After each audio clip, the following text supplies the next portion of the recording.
Salve, salve, meus amigos! Bom dia, boa tarde, boa noite, rapaziada. Vamos falar de São Paulo e Corinthians. O São Paulo planeja gastar mais. A campanha do Belmonte começou, meus amigos. A campanha do Belmonte começou. E o Corinthians, rapaziada?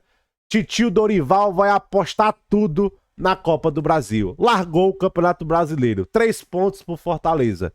Será? Rapaziada, deixa o like e se inscreve. Rapaziada, se inscreve no canal. Às vezes tem muita gente que assiste, comenta e não é inscrita. Tô começando esse canal do zero novamente. Então se inscreve no canal, cara pálida.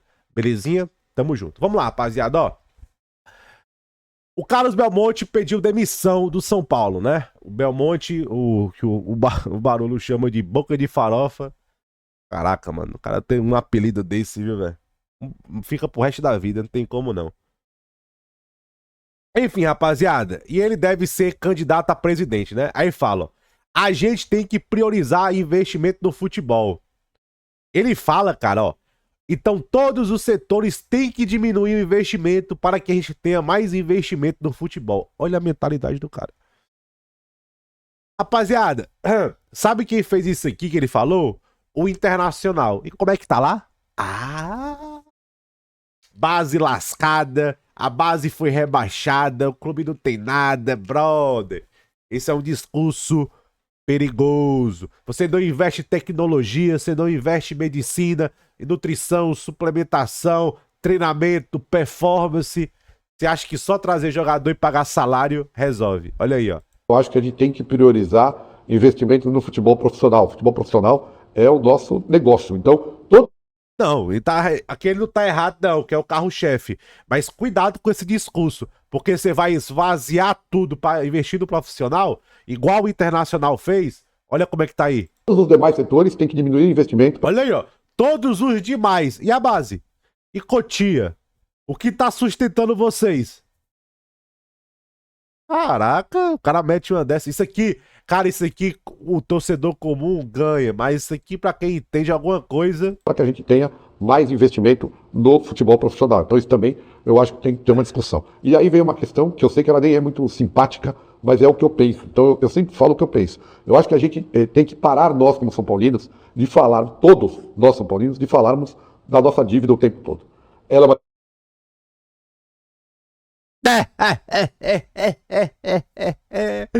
Ah, o Cruzeirá tá bem pertinho, my friend. O Cruzeirá. dívida importante, ela é uma dívida que nós temos que conter, é uma dívida que Conter, você tá falando de investir mais, velho. Você tá falando de alavancar e conter a dívida. Ixi.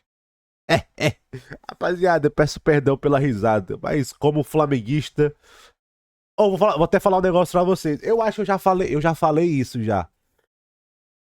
Quando eu comecei a me desenvolver o flamenguista, o time que eu tinha mais inveja e tinha uma rivalidade não era Corinthians, Vasco, essas rivalidade com Vasco. O que é Vasco, velho?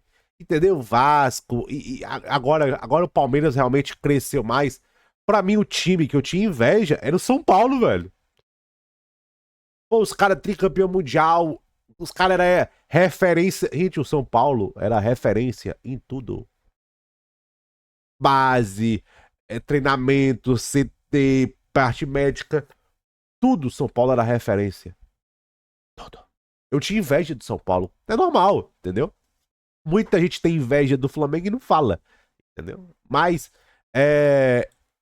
e ver o São Paulo hoje com um dirigente que claramente não tá preparado com esse discurso, é literalmente assim, ó, como caiu o São Paulo Futebol Clube, né? nós temos que controlar. Mas eu acho que nós passamos a ter um discurso de coitadismo ao longo do tempo. Meu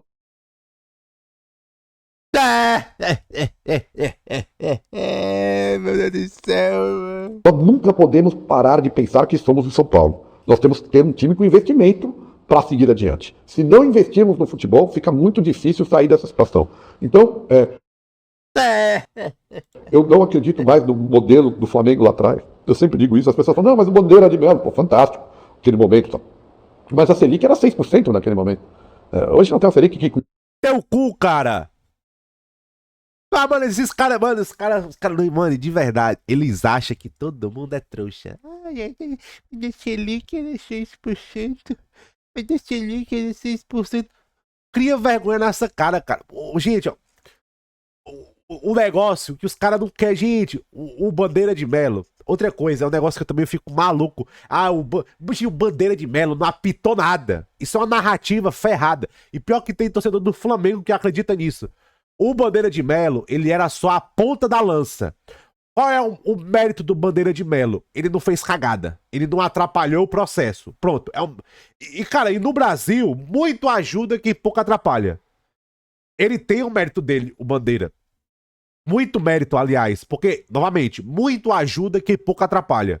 Aprenda isso na sua vida, tá? Até na sua vida pessoal. Muito ajuda que pouco atrapalha. Só que todo o processo de BAP, na época, de Landim, de Longoni, de Valim, de uma rapaziada foda ali. Gente, os caras falando, a gente vai zerar tudo, não vai gastar. O Flamengo devolveu. Aí é muito fácil falar, esse link é 6%. O Flamengo devolveu o jogador. O Flamengo pegou luva de patrocinador e foi na Receita Federal pagar dívida. O Flamengo vendia jogador, economizava, ia pro ato trabalhista. O Flamengo passou 3 anos comendo pão que o diabo amassou. Esse link é 6%. Ah, mano, pera, vocês não querem fazer porque é impopular. Vocês querem poder.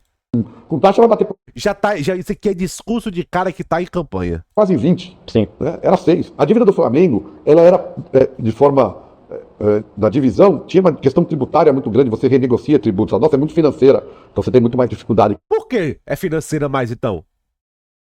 Por quê? Porque você fica pegando dinheiro emprestado pra ficar cobrindo roubo? Aí é financeira.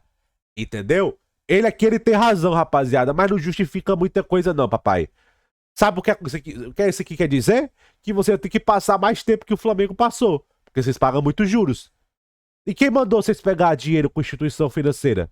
Quem mandou vocês pegar dinheiro com o banco? Agora, ele fala de coitadíssimo, mas ele tá sendo coitado, né? Para negociar. Eu não vejo como a gente sair dessa situação de ter uma ampliação dos nossos investimentos no futebol se não for investindo no futebol. Nós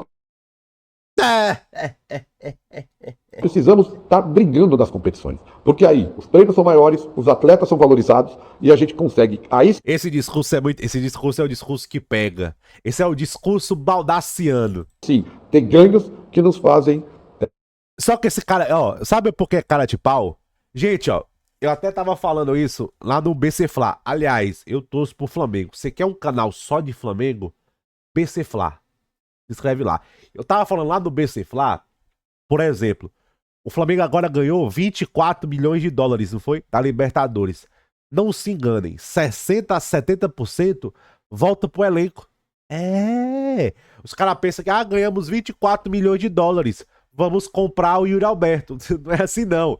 Entendeu? Não é assim. 60 a 70% volta pro elenco. Pro clube, premiação. Então esse papo que temos que investir no futebol, que traz premiação, só que se a premiação você tem que dar pro jogador. Por isso que os caras têm que dar bicho dobrado. Aí se diz, nossa, velho, o São Paulo vai quebrar. Diminuir a nossa dívida. Ontem não, no sábado, assistindo a final Flamengo e Palmeiras, né, o Palmeiras foi vice-campeão, recebeu, vi a Leila recebendo lá, um cheque de 7 milhões de dólares. 7, o Flamengo foi 24. Só que desses 7 aqui da Leila, novamente, 60 a 70% no mínimo. Mínimo. E o Flamengo um cheque de 24 milhões de dólares. Mas novamente, nossa, eu acabei de falar isso. Não, isso desde o primeiro momento, eu disse que assim, os números que foram colocados no orçamento desse ano não eram reais. Eu disse isso várias vezes, gente. Eu não vou escutar mais esse cara falando de orçamento, não. Você pra mim, você perdeu a moral pra falar de orçamento. Perdeu a moral.